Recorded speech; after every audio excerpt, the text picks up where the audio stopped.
Boa noite, igreja. Boa noite, meu irmão. Boa noite, minha irmã. Boa noite, família da Igreja Cristã Nova Vida em Olaria. Mais uma quinta-feira que nós temos a oportunidade de estarmos reunidos, nos valendo desses recursos à distância para nós cultuarmos a Deus. Através desse nosso culto, nesse nosso culto de oração e pregação da palavra do meio da semana, numa sala virtual de oração inicialmente, e agora nós nos colocamos diante das Escrituras para ouvirmos a palavra do Senhor. E nessa noite eu quero convidar você a abrir a sua Bíblia no Salmo de número 47. Como vocês bem sabem, estamos em uma série de pregações no livro dos Salmos, e nessa noite o salmo para a nossa meditação é o Salmo de número 47. E assim nos diz a palavra do Senhor, nesse salmo, mais um salmo atribuído aos coraitas. Diz o título: para o mestre de música, Salmo dos Coraitas.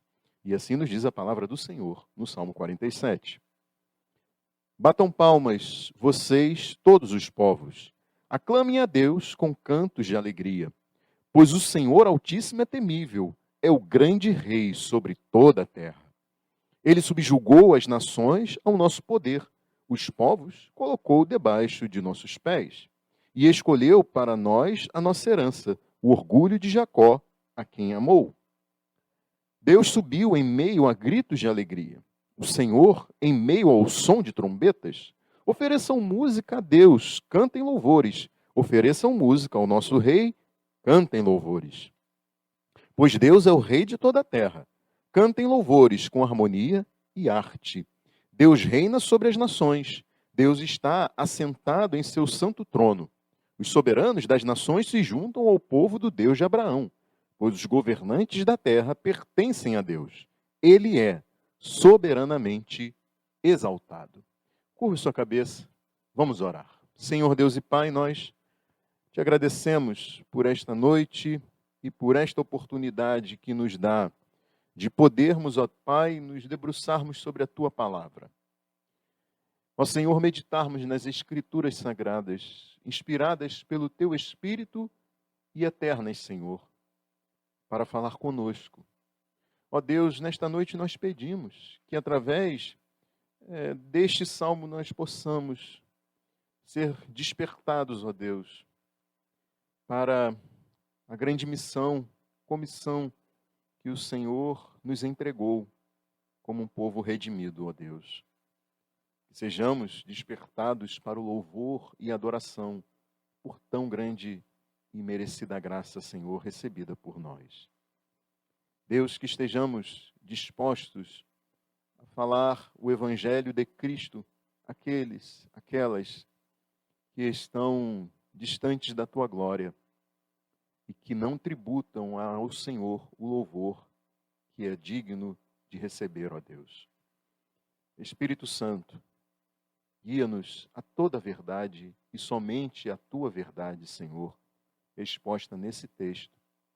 E revela-nos Cristo através desta mensagem e das Escrituras. Nós oramos e pedimos isso em nome de Jesus. Amém. Meus irmãos e minhas irmãs, vejam vocês que neste salmo, os governantes das nações, eles são chamados de escudos, quando nós lemos o trecho lá no final deste salmo, no hebraico original. Então, os governantes das nações são identificados como escudos.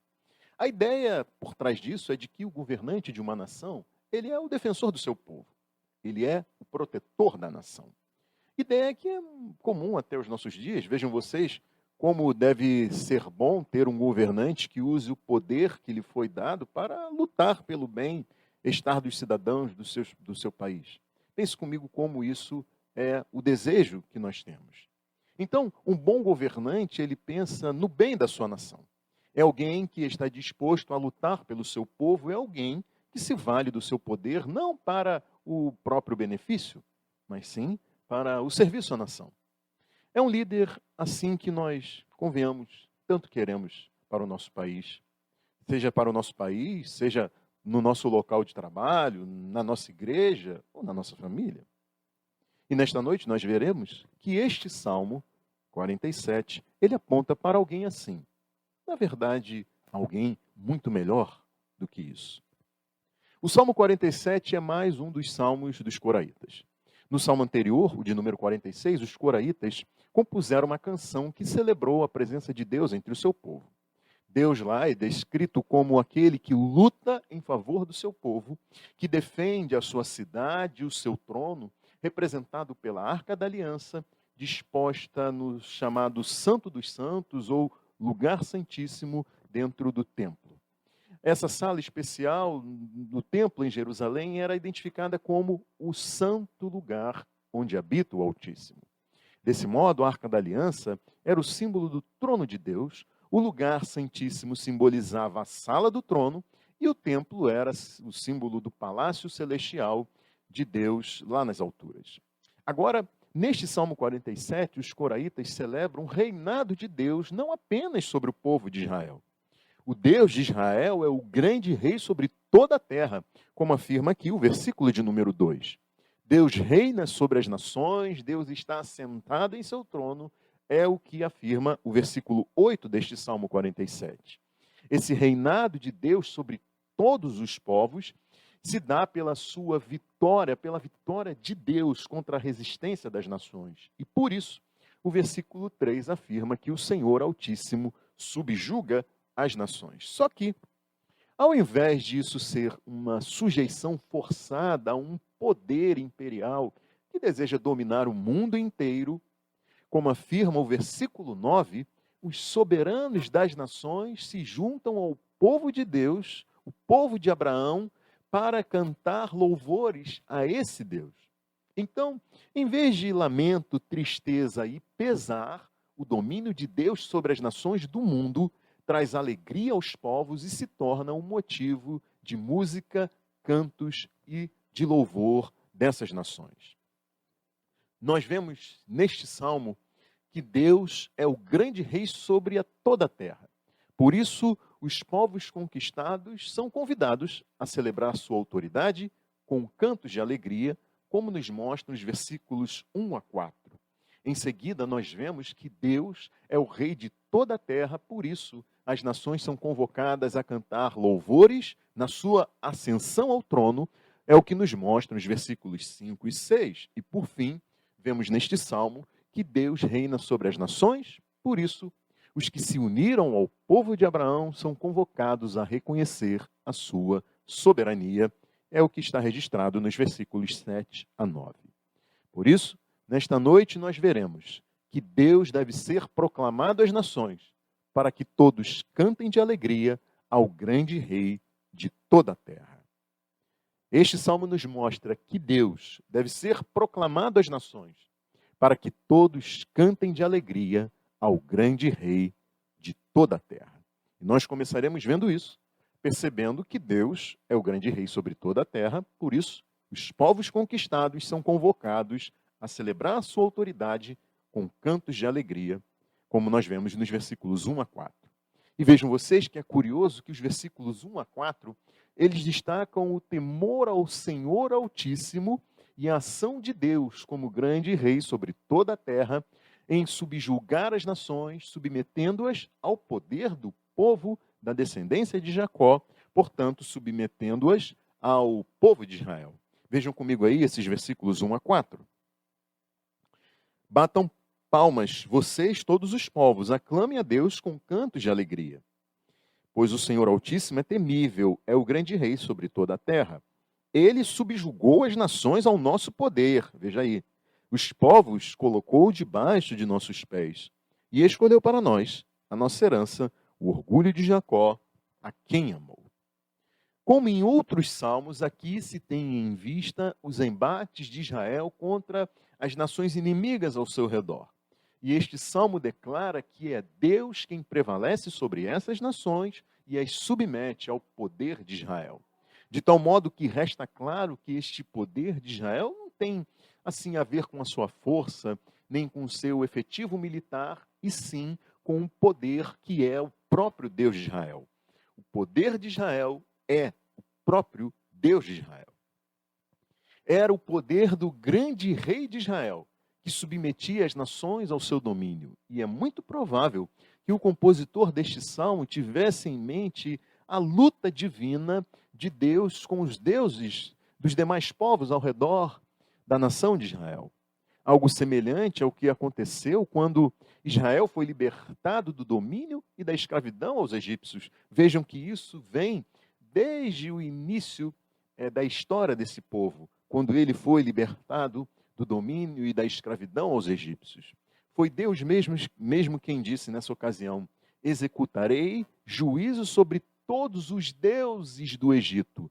Eu sou o Senhor. E assim foi que aconteceu, meus irmãos e minhas irmãs. Cada praga vinda sobre o Egito desafiou a confiança dos egípcios nos seus deuses.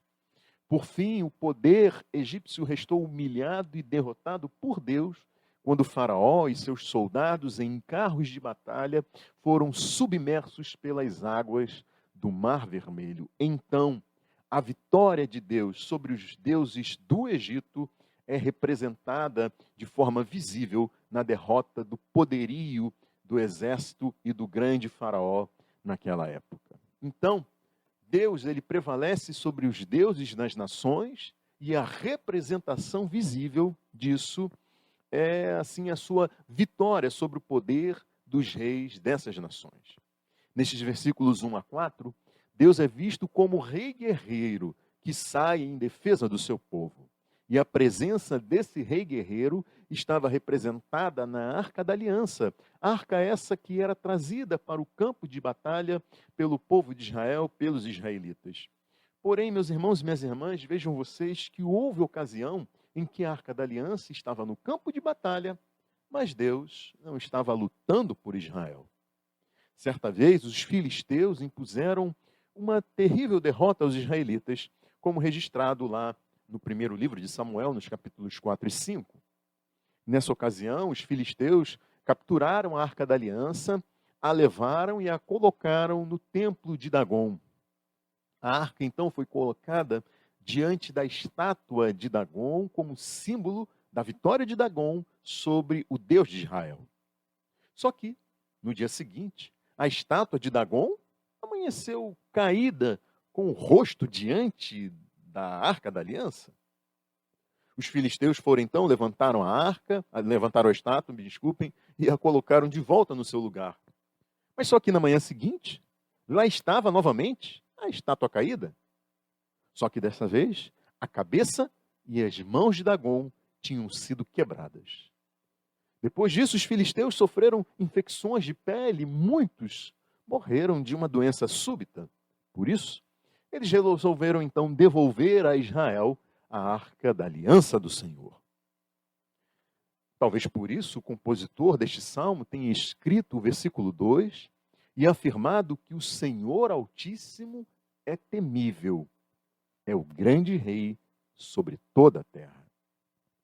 Esse temor toma o sentido de medo, de pavor para aqueles sobre quem o juízo de Deus é derramado, como foi no caso dos filisteus. Porém, esse temor toma o sentido de reverência para quem reconhece a grandeza e a soberania deste grande Deus, o grande Rei sobre toda a terra. O versículo 4 destaca a aliança feita por Deus com um povo que ele escolheu e amou dentre as nações da terra, quando registra o seguinte: e escolheu para nós a nossa herança, o orgulho de Jacó, a quem amou. Outras traduções nos ajudam a entender melhor esse versículo. E essas traduções dizem o seguinte, ouça: escolheu para nós uma terra como herança, o orgulho dos descendentes de Jacó, a quem ele ama. Deus escolheu e nos deu por herança a nossa terra, que é o orgulho de Jacó, a quem amou. Ele preparou esta terra para ser a nossa herança, porque nós somos a família de Israel, o povo a quem ele ama. Ou seja, o escritor do Salmo reconhecia que Israel permanecia na terra que tinha sido dada a eles como herança. Mas não porque eles eram poderosos, e sim porque Deus havia prometido esta terra a eles, para ali os tinha conduzido e ali os tinha estabelecido por amor ao seu povo, por amor a Abraão, Isaque e Jacó. Então, a herança do povo de Israel estava no amor de Deus, pela descendência de Abraão, Isaque e Jacó. Estava na fidelidade de Deus em cumprir as suas promessas feitas aos patriarcas. Bom, o Salmo continua e mostra que Deus é o rei de toda a terra. Por isso, as nações são convocadas a cantar louvores na sua ascensão ao trono, como nos mostram os versículos 5 e 6. E eu vou destacar para vocês que esses versículos 5 e 6, eles estão no centro desse poema. Vejam que as nossas Bíblias, elas buscam reproduzir o que está no original hebraico deste salmo, e nisso nós vemos, se você parar aí para contar na sua Bíblia, você verá que há 8 linhas, ou seja, há 8 versos nos versículos 1 a 4, e há 8 versos, 8 linhas nos versículos 7 a 9 deste salmo, e no meio desta composição estão ali os versículos 5 e 6. E como nós veremos mais tarde, isso é um detalhe importante para a nossa plena compreensão deste salmo. Vejam que enquanto os versículos 1 a 4, eles retratam a Deus como rei guerreiro de Israel, aquele rei que conquista as nações e se torna o grande rei sobre toda a terra, os versículos 5 e 6 retratam a ascensão deste rei ao seu trono. É como se, uma vez tendo vencido os reis das nações, agora o rei sobre toda a terra assume o trono à vista dos povos conquistados por ele. E diante deste cenário, os povos destas nações são levados a celebrar com alegria, com gritos de alegria, ao som de trombetas, música e cantos de louvor a Deus. E eu convido você a ver aí novamente comigo esses versículos 5 e 6 do Salmo 47, que dizem: Deus subiu em meio a gritos de alegria, o Senhor em meio ao som de trombetas. Ofereçam música a Deus, cantem louvores, ofereçam música ao nosso rei, cantem louvores. Vejam vocês que esta cena foi vista algumas vezes entre os israelitas. Depois da vitória de Israel sobre seus inimigos, o povo celebrava o retorno da Arca da Aliança do campo de batalha e a sua entrada no Santíssimo Lugar, simbolizando então o retorno vitorioso de Deus da batalha ao seu palácio e a sua entronização à vista dos israelitas. Mas percebam que neste salmo, esta entronização, ela se dá à vista dos povos das nações da terra. Então, esse salmo aponta para além da submissão de pessoas a um poder político e armado de Israel. O que se tem em vista aqui neste salmo é mais do que a conquista de territórios por Israel. Os povos das nações, eles estão sob o domínio de ídolos, de deuses estranhos, de falsos deuses. Assim como Deus é o grande rei de Israel, as nações também estão sob o domínio do governo de deuses que elas dedicam adoração a essas entidades. Então, mais do que uma vitória militar, esses povos precisam reconhecer a Deus como grande rei de toda a terra. Os povos precisam conhecer a Deus para que então se rendam a este rei e celebrem a sua ascensão ao trono não político das suas nações, mas ao trono dos seus corações. Para que os povos reconheçam a Deus como Senhor de suas vidas, independente de quem é o seu governante humano, e eles façam isso em renúncia aos ídolos que estão em seus corações, no trono dos seus corações. Vejam, meus irmãos e minhas irmãs, o quanto isso é importante. Até mesmo em Israel havia corações rendidos a falsos deuses. De tal modo que Deus não era o rei dos corações desses israelitas. Deus era um rei de fachada na vida deles. Então, mais do que territórios a serem conquistados, Deus quer conquistar corações e assumir o trono nesses corações para a alegria dessas pessoas, trazendo alegria a elas, cantos de louvor e adoração e grande honra a esse Deus. O cenário de guerra neste salmo, meus irmãos e minhas irmãs, então, é um símbolo da verdadeira guerra que deve ser travada. Vejam que eu não quero de maneira nenhuma, eu não estou tentando aqui aliviar o que este salmo diz, porque sim, há aqui neste salmo a imagem da conquista de territórios pela força.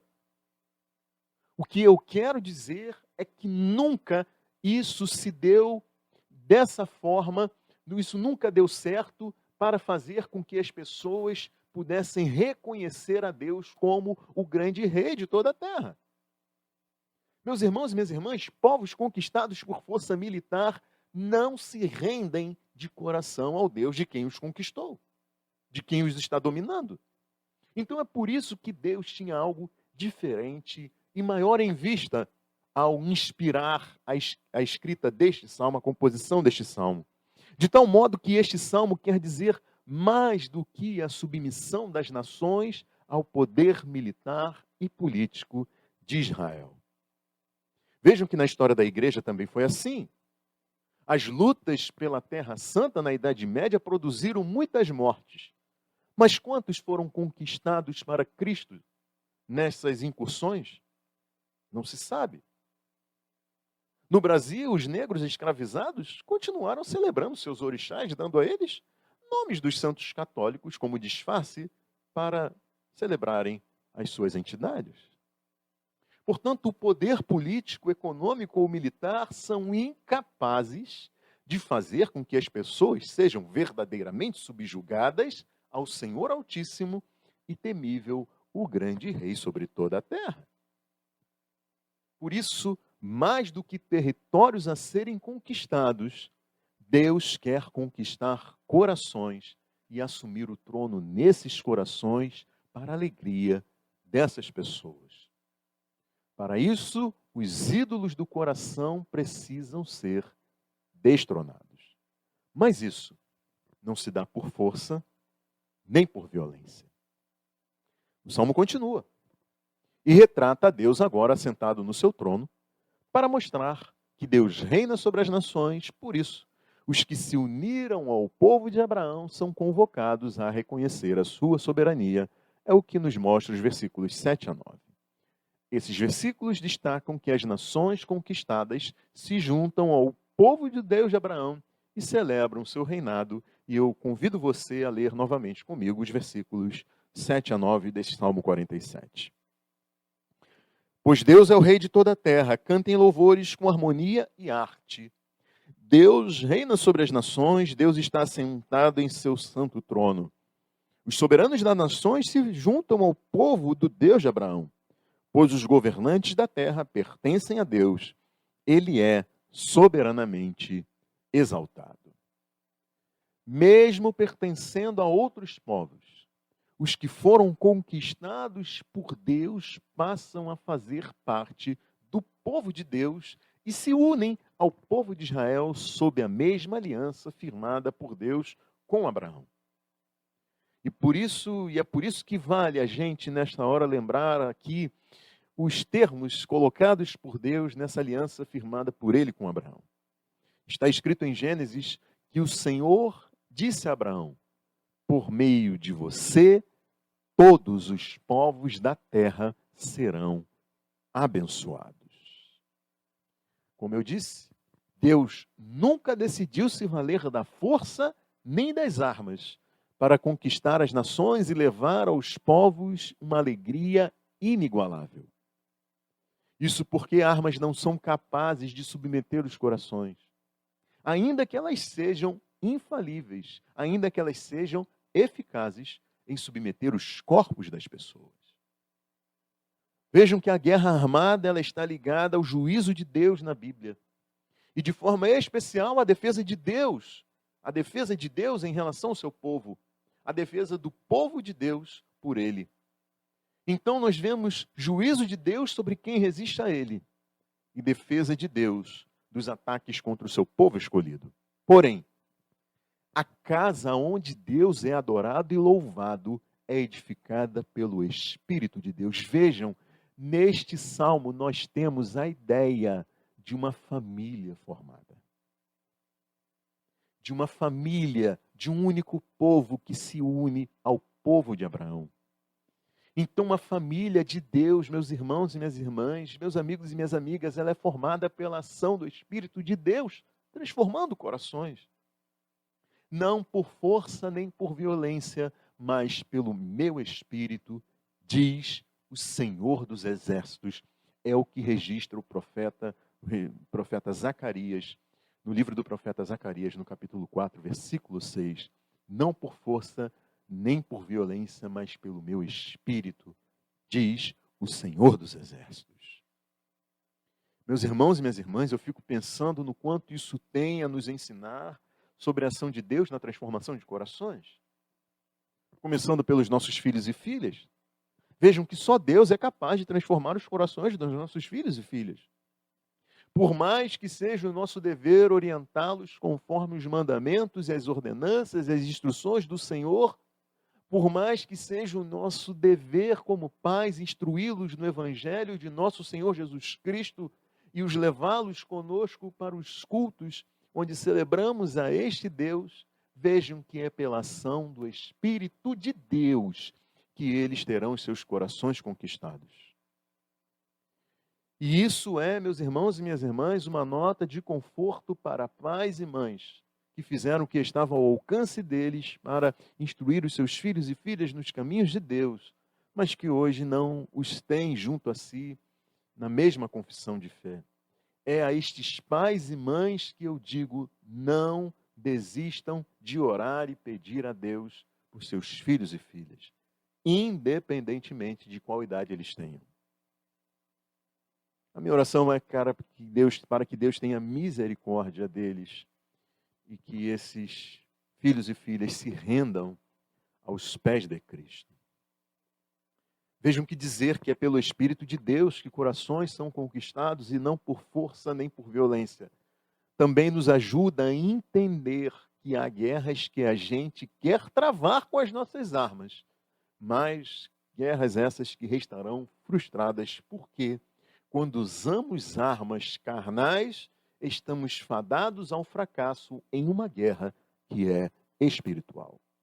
Vejam que foi o apóstolo Paulo que ensinou que a nossa luta não é contra os seres humanos, contra a carne ou sangue, mas contra os poderes e autoridades, contra os dominadores deste mundo de trevas, contra as forças espirituais do mal nas regiões celestiais. Mas vejam vocês que há quem abandone as armas que são poderosas em Deus para usar armas ideológicas, filosóficas e políticas e travar uma luta contra a pecaminosidade da nossa sociedade. Por isso, nós precisamos das armas certas, dadas por Deus, para conquistar corações. E essas armas são a Bíblia, a oração, a fé, o amor e uma vida santa e justa, digna do Evangelho, como testemunho de corações conquistados e transformados por Cristo para a glória de Deus. Vejam que eu disse que os versículos 5 e 6, eles estão localizados no meio do Salmo. E eu disse para vocês que isso era importante. E eu disse isso porque este é um recurso usado com frequência nos Salmos para destacar o grande tema dessas composições.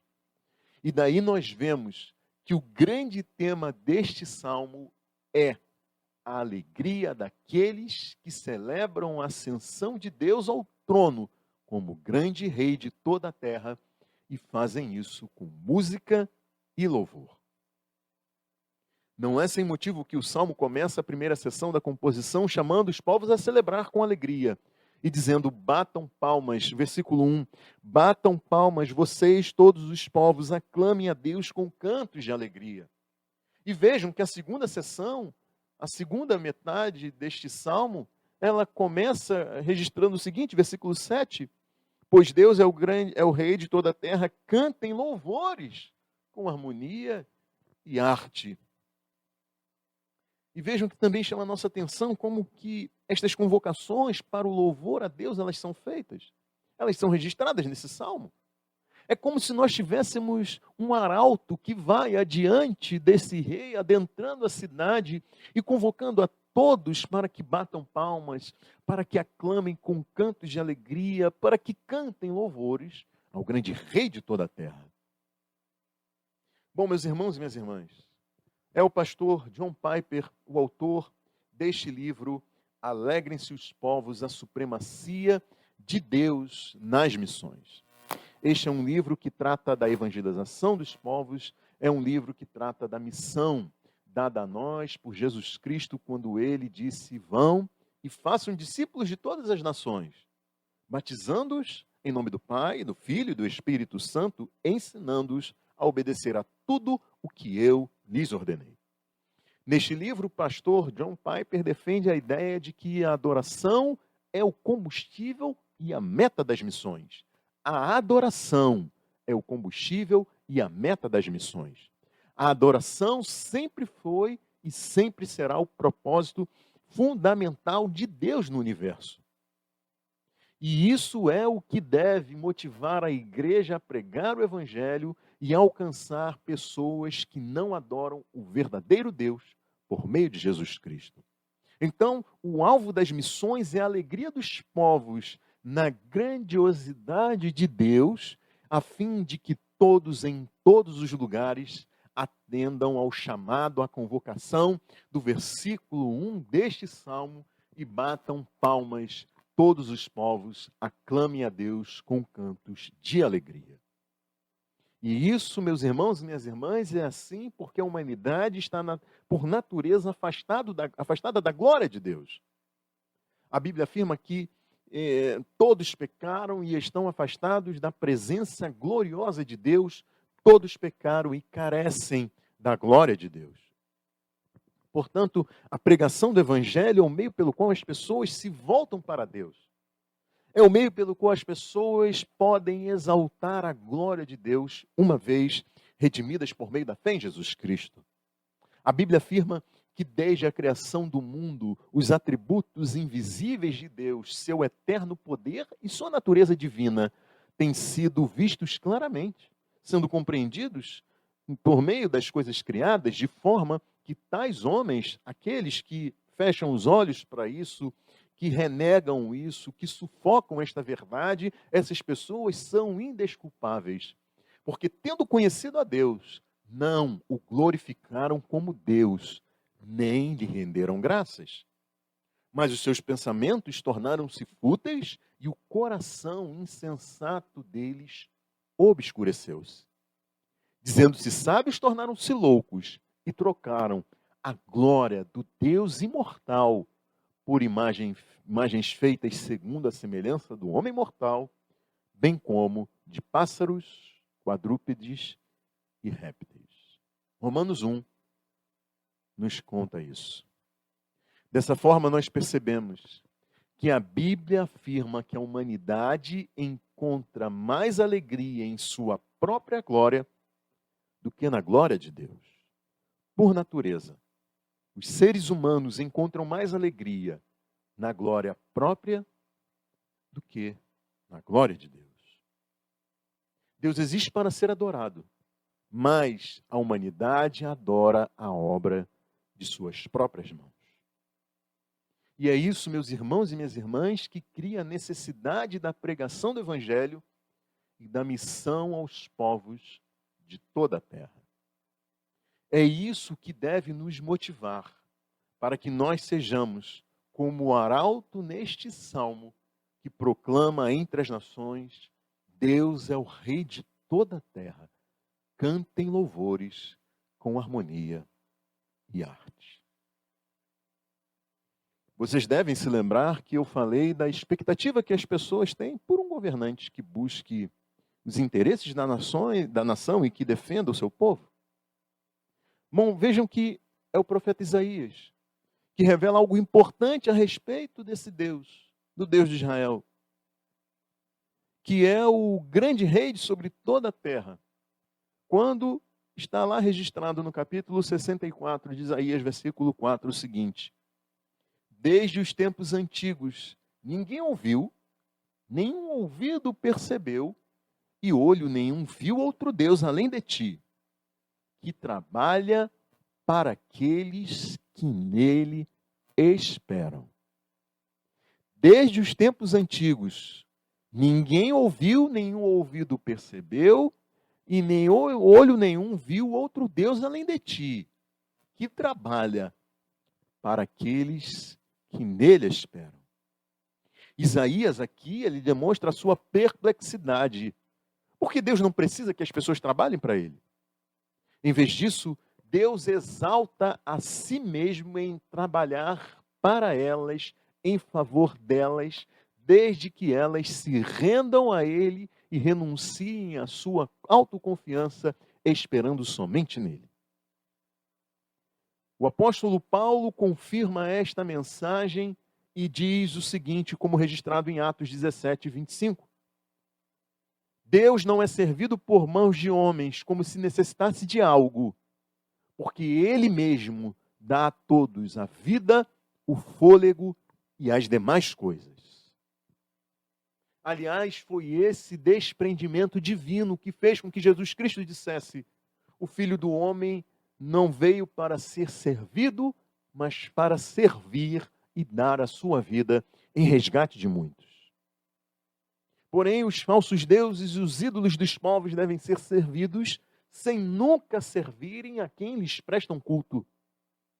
Ouçam bem o que está registrado no livro do profeta Isaías, quando Deus faz a comparação entre ele e os deuses babilônios chamados Bel e Nebo. Bel se inclina, Nebo se abaixa. Os seus ídolos são levados por animais de carga.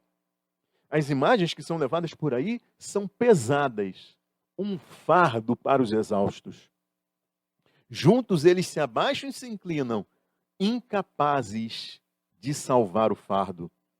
Eles mesmos vão para o cativeiro. Escute-me, ó casa de Jacó, todos vocês que restam da nação de Israel.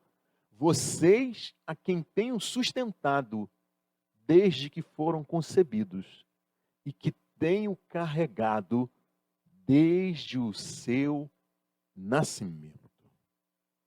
Ah, meus irmãos, minhas irmãs, diz ainda a Escritura, mesmo na sua velhice, quando tiverem cabelos brancos, sou eu aquele que os susterá. Eu os fiz e os levarei. Eu os sustentarei e os salvarei. Glória a esse Deus. Então percebam que a diferença entre o Deus verdadeiro e os deuses das nações é que esses falsos deuses devem ser carregados, enquanto que o Senhor é aquele que carrega. Deus serve, os ídolos devem ser servidos. Deus é glorificado por seu poder ao exercer graça e misericórdia redentoras, salvadoras, libertadoras, enquanto que os falsos deuses se satisfazem fazendo escravos entre aqueles seus adoradores. Sim, é verdade que há vários versículos bíblicos mostrando o povo de Deus servindo a Ele. Mas o que se destaca aqui neste Deus é que por Ele ser aquele que se dispõe a servir e chamar as pessoas para que desfrutem do seu serviço, amor, graça, bondade e misericórdia, por isso é que Ele é glorificado. E é isso que deve nos mover, meus irmãos e minhas irmãs, e motivar o nosso empenho em pregar o Evangelho a toda e qualquer pessoa em todo o mundo. De tal modo que não é a fome, a miséria ou a falta de cuidados o principal elemento motivador das missões. Aliás, se a nossa preocupação fundamental com o bem-estar das pessoas e a melhoria da sociedade na qual nós vivemos for este elemento fundamental para nos motivar, a missão e a pregação do Evangelho podem e se tornarão dispensáveis, porque as ações humanitárias independem da fé em Deus e elas são realizadas por pessoas sem que não crê em Deus e das mais diversas religiões, fazendo um trabalho muito bem realizado. Nós fomos chamados e enviados para glorificar o reino de Deus e manifestar a sua obra salvadora perante o mundo todo. E daí então as ações humanitárias devem ser consequência e não a fonte motivadora principal das missões. O amor por Cristo, diz o pastor John Piper no seu livro, deve vir antes do amor por pessoas estranhas. Porque caso contrário, nós seremos seletivos nesse nosso amor. Nós dispensaremos muitos, ignoraremos outros mais. E a nossa motivação para a evangelização, ela será distorcida, meus irmãos e minhas irmãs. Bom, vejam, este salmo é então uma antecipação da grande comissão dada por Jesus à sua igreja. É por meio da pregação do evangelho que os povos das nações podem se tornar o povo de Deus. Podem se tornar filhos e filhas de Abraão por meio da fé. Ele que é chamado de o Pai da fé. Um só povo, uma só fé, um só Deus, um só Cristo, um só Espírito, para o louvor da glória, da graça de Deus. Esse é o propósito das missões. Por meio da pregação do Evangelho, nós declaramos que Jesus Cristo, embora sendo Deus, não considerou que o ser igual a Deus era algo a que devia pegar-se, mas esvaziou-se a si mesmo, vindo a ser servo, tornando-se semelhante aos homens. E sendo encontrado em forma humana, humilhou-se a si mesmo e foi obediente até a morte de cruz. Por isso, Deus exaltou a mais alta posição e lhe deu um nome, que está acima de todo nome, para que ao nome de Jesus se dobre todo joelho nos céus, na terra e debaixo da terra, e toda língua confesse que Jesus Cristo é o Senhor, para a glória de Deus Pai. E é por isso que eu convido você, meu amigo, minha amiga, a fazer isso nesta hora. Arrependa-se e creia em Jesus Cristo. Reconheça Ele como Salvador e Senhor. Renda-se ao seu infinito e abnegado amor e receba como um presente imerecido a vida eterna para com Deus, junto com Deus. Curve sua cabeça, vamos orar. Senhor Deus e Pai, nós te agradecemos por esta noite. Louvamos o teu nome pela tua bondade, graça, misericórdia, Senhor, que nos assistiu ao longo desta pregação. Pedimos que a tua palavra, Senhor, eu peço, não volte vazia, mas encontre abrigo em corações. Que a tua palavra vitoriosa, vencedora, que não volta atrás sem antes cumprir aquilo para o qual foi enviada, possa, Senhor, transformar corações e nos dar a direção correta, nos despertar, ó Deus, para a missão que nos foi dada neste mundo. Que nós sejamos, ó Deus, prodigiosos nisso, para a glória do teu nome. Que nós olhemos para os povos e as nações, para amigos, vizinhos, Senhor, familiares que não dão glória a Ti, ó Deus, e possamos anunciar a eles a Cristo Jesus, o Rei de toda a terra. Nós pedimos isso, Senhor, para a glória do Teu nome, e assim oramos, em nome de Jesus. Amém. Meu irmão, minha irmã, meu amigo, minha amiga, Deus abençoe a sua vida, e até a semana que vem, se Deus assim nos permitir.